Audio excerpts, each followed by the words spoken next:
Alright, level 2 super.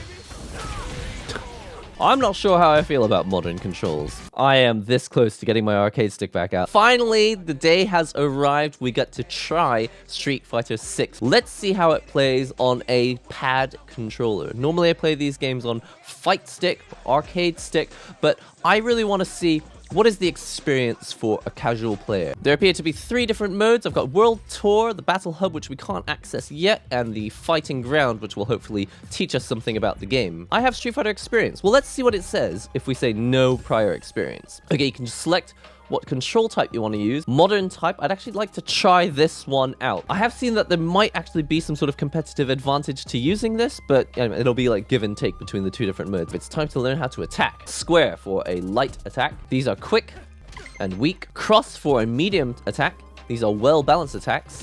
And circle for heavy attack. These will leave you open to counterattack, but make up for it by dealing good damage. With only 3 attacks to worry about, it does feel a lot more like an action-adventure game. Blocking. Normally you do this in other games by pressing a button, but in Street Fighter we're probably going to have to press back. Alright, let's talk about special moves. If you're playing as Luke, press the triangle button, and it will give you Sand Blast. Laser Beam. Instead of just triangle by itself, press forward and triangle at the same time for a rising uppercut. Ooh.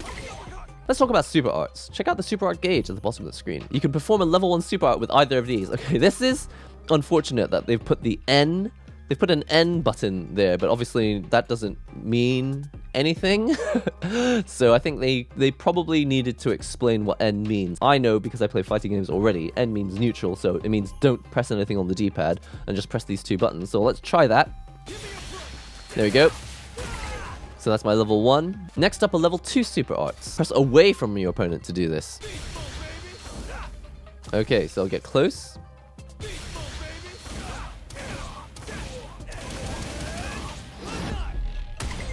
The graphics are amazing. So back and 2 buttons for level 2, down and 2 buttons for level 3. It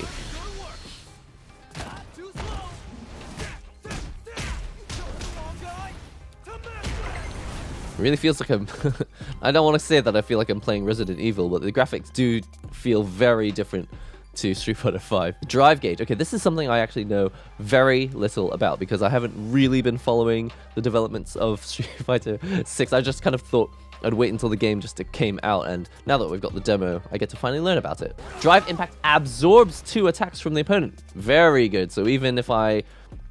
even if they attack me, I just go straight through things. So you're in the corner, and you're blocking. Well, now I'm going to break you with this. Next, I'll teach you about the drive parry. While drive parries are powerful, they can't defend against throws. I gotcha. It really is rock, paper, scissors, lizard, Spock, isn't it? A perfect parry, ooh, is the result of performing a drive parry the moment an opponent's attack hits you. You can use a drive parry to defend against a drive impact. So you're going to impact and I'm going to parry. The drive impact and drive parry are great uses of the drive gauge, but continuous use will drain the gauge. And if you drain it completely, you'll be unable to use them for a period of time. So you're burnt out. And I impact you, and now you're also stunned. So I can do whatever I want with you for the next few seconds. Now let's put what we've taught to the test. So let's just drive impact everything. Okay, here we go. Let's just Sand Blast.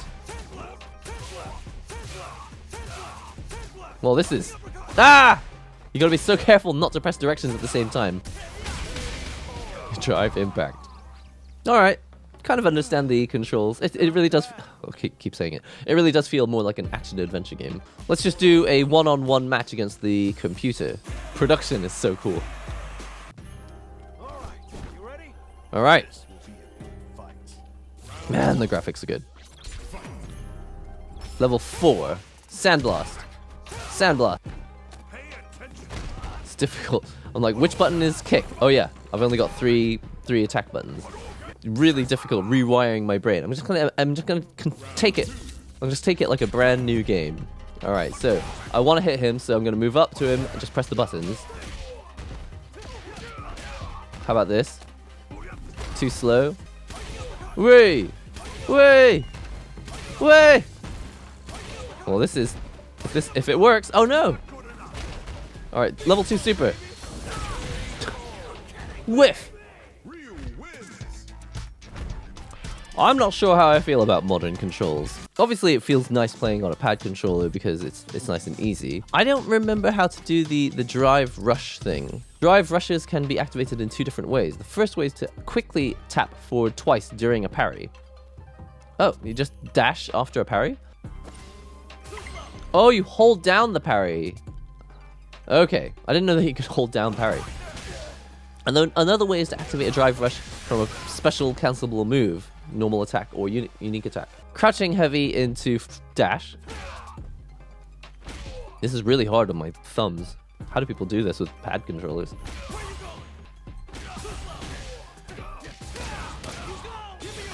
Was that it? Did it? Okay. That's actually quite a complicated tutorial. I think that's I don't know. I mean, maybe it's just because I've been playing traditional fighting games for a long time, but that kind of input method I find quite complex. But again, it's only day one. That's probably how all fighting gamers feel when they first get into fighting games. All right, I actually understand drive rush now. So dash forward.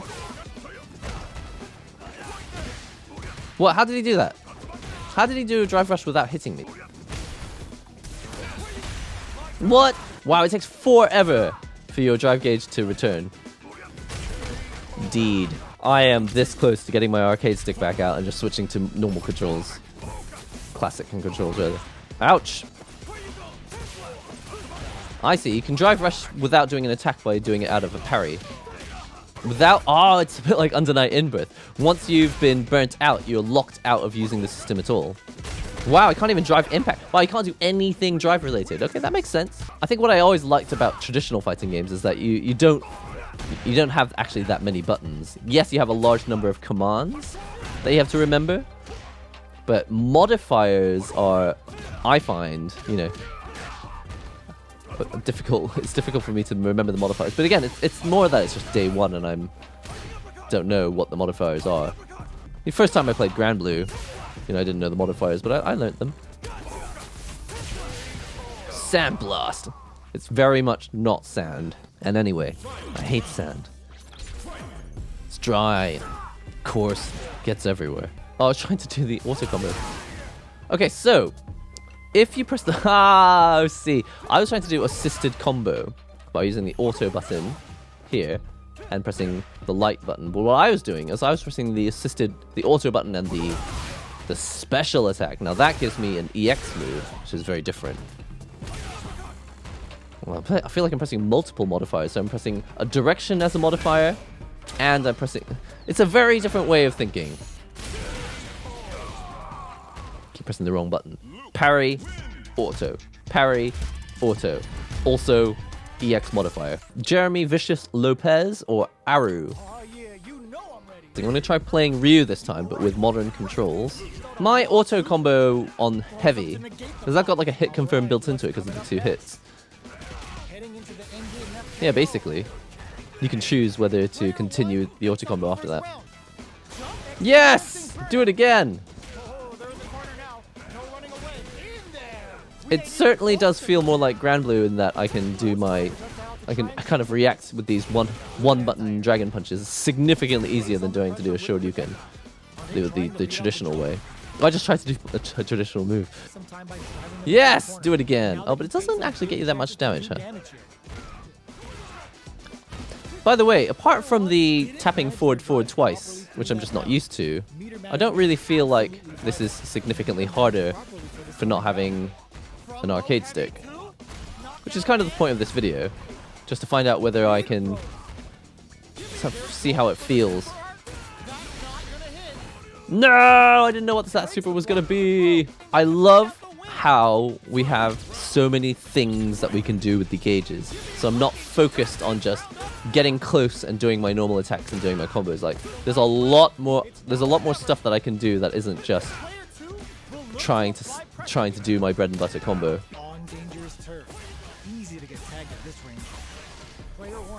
Wow, just by drive rushing a couple times, I end up using up all my gauge and I'm burnt out. And wow, you're in like a burnt out pose as well. Super punish! Dragon punch! I'm feeling modern controls. I'm feeling it. Whether it's competitively viable, don't know, but this is definitely going to make fighting games easier. Well, it's going to make Street Fighter easier for new players to get into. That's not what I was trying to do. Yeah, I'm going to burn out soon. I love the commentary. It does kind of give you hints as to what you should be doing and what you should be looking for. I'm trying to do oh, critical art. All right, let's try critical art. Here we go. Level 3.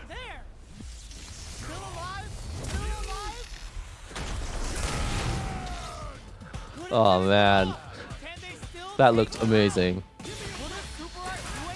I'm gonna die. I thought it was gonna kill, but it didn't. I've learned everything there is to learn about this game, and definitely having a control scheme that makes it easier to play on pad, and also, you know, easier for new players, definitely means that I will probably play more fighting games while lazing around on the couch. Usually when I think, do I want to play Street Fighter on the couch? I usually think no, because I don't want to get my arcade stick out and I'm not used to playing on pad. But knowing that there is a control scheme which does give you access to all of the mechanics, I don't know if you've got access to all of your moves, having access to most stuff still, even with modern controls, means I can lounge around on the sofa with my DualSense controller or DualShock 4, whatever I'm playing on, and I can relax and play Street Fighter. Except, of course, fighting games, your brain is so active that not really relaxing, I suppose, but I feel like I'm relaxing.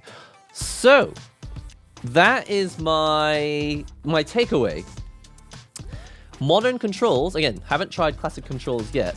Very impressed with how powerful I still feel. I don't feel like it doesn't feel like just this poor version, like a poor man's version of the classic controls. It feels like a proper control scheme to give you access to most stuff. Again, I actually don't know if you have access to all of the moveset, but I still feel like I'm playing Street Fighter, even though I'm using the easier controls, with the modern controls.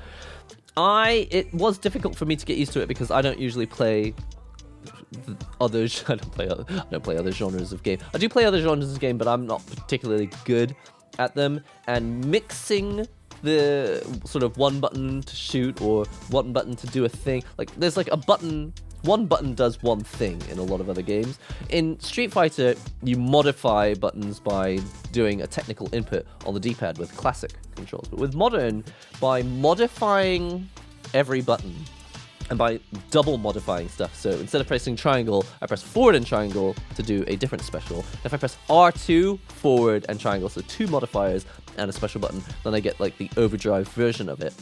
That was complicated for me to get my head around at first, but I just think it's something that just takes a little bit of time. I've played for what? I've been playing for like half an hour, and I already feel a little bit more comfortable. I'm sure that within a few days I'll be like, okay, no problem. It's actually really, there's really not that much going on. Just need to get my head around the drive system. There's parry, there's rush, there's impact. Also, you can burn out if you use the gauge too much, but essentially, I feel like modern controls did get me to focus on the game mechanics more than worrying too much about my accuracy of the Z motion for the Dragon Punch or the quarter circle motion for the fireballs. Hopefully, fighting, I say hopefully, we shall see where Street Fighter goes from here. Whether modern controls turns out to be like the default way to play the game. I actually don't know if there is a competitive disadvantage or advantage to it, but I'll be looking into that. So that's all for this video. Just wanted to share my first experience playing Street Fighter 6 with you, and especially as an arcade stick enthusiast, got a lot of arcade sticks, I wanted to see how it felt to get into this game on pad, which I don't usually use to play fighting games. Recently, because of other products coming out and I've been testing out some really cool controllers, I've been getting into the idea of getting better on pad, but that's for traditional fighting games. Modern controls on a modern control scheme, I'm convinced, and I really like it. And definitely if I'm chilling out on the couch, this is probably how I would play Street Fighter. That's all for today. Subscribe if you loved this video, comment on your favorite aspect of Street Fighter 6, and like the video if you haven't done so already. See you all in the next NihongoGamer video.